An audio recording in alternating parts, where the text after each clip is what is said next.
From diplomacy to personal visions, we bring you inspirational stories of foreign ambassadors and diplomats across Thailand. Here on Radio Thailand FM 88. This is The Ambassador.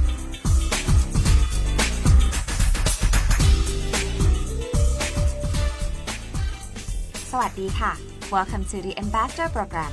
I am Wanagan Wantawin. Today we're still here with our exclusive guest, His Excellency Mr. Nagesh Singh, the Ambassador of Federal of India to Thailand. Moving on from his personal background from the previous episode, now let's explore about his perspective toward Thailand and some of the intriguing initiatives in the future. If you're ready, let's get started. The Ambassador. So now let's turn our attention to Thailand. How do you see the current state of affairs in the country? And additionally, could you provide insights into the historical and enduring relationship between India and Thailand? You know, the relationship between India and Thailand go back thousands of years. Yeah. I mean, there is a belief in some parts of Thailand that Buddhism came to India around 230 BC. Yes. You know, Uttara and Sona, the two monks whom Emperor Ashoka the Great sent, that's what there's belief. So you can imagine there is a tradition here which believes that India and Thailand, or what these areas were called at that time, were exchanging, people coming up and down, as I mentioned about Suvarnabhumi. And then you come to the Dwaravati period, you talk about the Sukhothai period, the Ayutthaya period. There are historical records of exchanges happening between southern India, traders and monks coming to, this region. I mean, whether it was the Ayutthaya kingdom or the Sukhothai kingdom or the Dwaravati kingdom. Religion, for example, Hinduism, yes. Before Buddhism, I'm sure you know your history, that Dwaravati period, they were Hindus, and similarly in the Sukhothai period. So these exchanges have been going on, but in contemporary times, the relationship has been a remarkable one. Thailand was amongst the first countries. India won its independence in 1947, and Thailand, within 10 or 15 days, we had a, recognition of each other's diplomatic status. So Thailand was one of the first countries of independent India made a diplomatic relationship with. In today's time, like I said, the relationship is very, very multifaceted. We are very close bilaterally in terms of India-Thailand political relationship, but we also work very closely in multilateral fora. You mentioned BIMSTEC, for example. There is the Indian Ocean Rim Association. Within ASEAN, India is amongst 4 countries which is a comprehensive strategic partner of the ASEAN. Besides United States, China and Japan has just become, and India is one of them. I mean, it's the highest level of relationship ASEAN has with any country. So we are 4 of us now globally. So we work very closely with, there's another association called the Mekong Ganga Cooperation. Yes. So these 4 countries here in the Mekong, greater Mekong sub-region, and Ganga is the river in India. In fact, some people say Mekong, Ma Ganga, that's where it comes from. Ganga is like the Ganges is a holy river in India. And they say that the Mekong name comes from Ma Ganga, which means Mother Ganga, as in India. So the relationship is very, very intense. On the trade and investment side, we want more things happening, but we can talk about it later. And there are regular exchanges on both sides. I mean, ministers come and go. Our prime ministers come here twice. The former Prime Minister, General Prayut, had gone to India twice.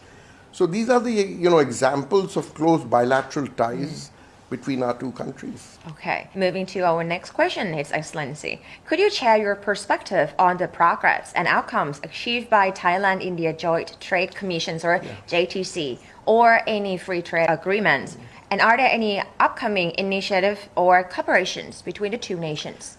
Very good question, because today's time diplomacy is all about trade and investment, the economic thing, because that is one part of a bilateral relationship which helps the common people.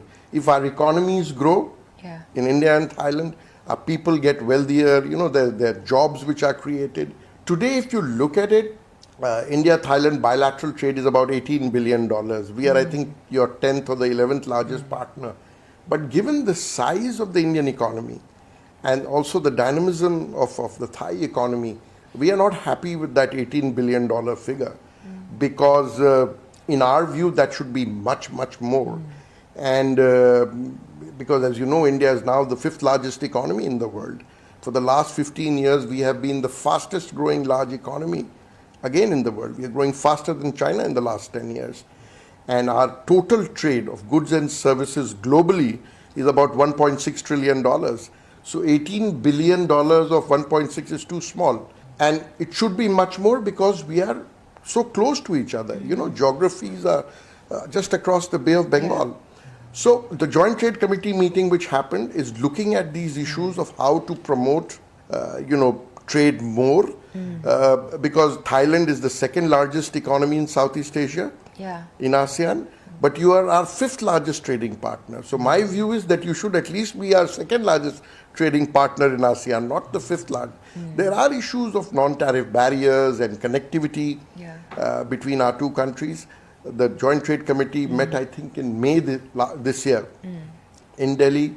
There are proposals that we should upgrade the level of, it meets at the levels of Director Generals, the proposal to raise it to a higher level so that big decisions can be taken in the Joint Trade Committee meetings. So we are looking at these things. Now, India-Thailand trade is helped by two things. We have a free trade agreement which was signed in the early 2000s, but we feel it's dated now, in the sense it's very old. There are about 83, I think, items which were accepted in that free trade agreement, but the time has come to have a relook at it because Indian economy has grown too much since then, I mean, it's a big, almost a $4 trillion economy now. And so has Thailand changed.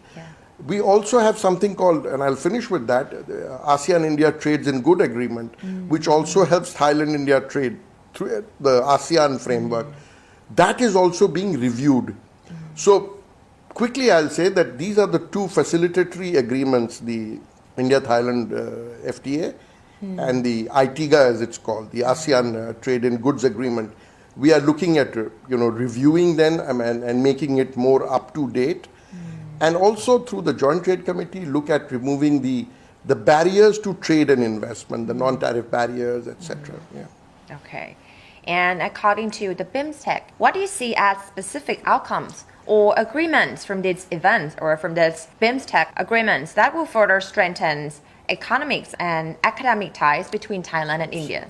So, BIMSTEC summit was supposed to be held here on 30th of November, but was postponed because the new government had just taken over in Thailand, so it's likely to happen sometime next year. But it's a very important regional, grouping, which deals specifically with economic and commercial matters, technical, economic and commercial matters. And all the littoral states of the Bay of Bengal region are members of it. It's a big group now, if you look at the numbers, etc. And the primary focus is on connectivity. Connectivity, when I say, it's not just about roads and ports and, air connectivity, but digital connectivity, educational knowledge connectivity, which is becoming the big thing. And once connectivity established, trades become easier. Today what happens, for example, when I was coming here, my container with my household products went to Singapore first. And from Singapore it came here because there are no direct shipping, connections between Indian ports and Thai ports on your western, coastline in the Andaman Sea. Now, if we have direct connectivity, we don't need to go to Singapore. It increases cost, it increases time, etc. So, BIMSTEC is a very, very important forum, and I know from the government of Thailand side of the importance they are attaching to this forum and how to make it stronger for economic cooperation.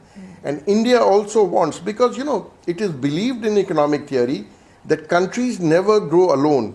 It's the region which grows, and this region is very, very dynamic. Bangladesh is growing very rapidly. India is growing at about 7.8%. Thailand is also growing. Thailand is an advanced country with a high, upper middle income country with strong manufacturing sector, which we can benefit from. India can. Thai companies can benefit from a large Indian market. As you know, we are 1.4 billion people now. We are the most populous country in the world. So you don't have to go looking for market in Europe and, in Latin America or Africa. I mean, India has a huge appetite to consume products, and Thailand has a certain market. So BIMSTEC is going to be a very important vehicle for regional cooperation for us. And hopefully next year when the summit happens, that you will hear a lot of outcomes which will come out. It will all be related to technical, economic, and that kind of developmental aspects which benefit the common people of our two countries. The Ambassador. And that's the wrap up for today. We still have plenty of engrossing agendas to tell you on next Monday, so don't miss out. And don't forget that you can always find us on Facebook page FM 88 Radio Thailand English to discover the rest of editions and stories, and on Facebook page Radio Thailand World Service for more update. Until the next time, I am Wanakan Wantawim. สวัสดีค่ะ